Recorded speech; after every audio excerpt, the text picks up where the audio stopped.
Good morning. This is Daddy Yeprem again.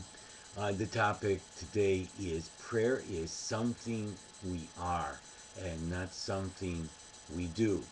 I want to tell you a little story which Father Mesrob Semerjian told to me about his mother. His mom's name was Prapeon. And the lovely Father Mesrob was one of the most spiritual people, not just priests, he was one of the most spiritual people I have ever known. And I believe his spirituality started from when he was in his mother's womb during the genocide. He was born December 1915. And do the math. Let that sink in for a moment. His mother was pregnant with him during the genocide on one of the many forced death marches during the genocide of 1915. And this particular forced deportation was a harsh one, especially at night, when the camp would be invaded by Turks or Kurds and they would be demanding money or gold from the Armenians. And sure enough, one night the camp was invaded and this huge man came up to Prapeon, pointed a gun at her chest, and demanded money. Now, I want you to imagine for a moment what would you have felt at that moment. A gun is pointed to your chest. You have a split second before you die. What is your prayer going to be?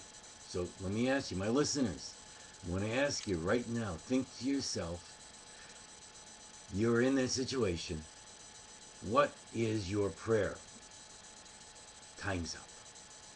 So many times we don't have time to pray in the ultimate situation or quickly. And so what was your prayer? What is it? Lord, save me. Okay. Or Lord, help me. Lord, strike this Turk dead. Logical.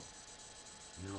Listen to what her prayer was. And it was the perfect prayer. And she had a split second to come up with it. She closed her eyes and she prayed, Lord, take the devil out of this man's heart. And when she opened her eyes, he was gone.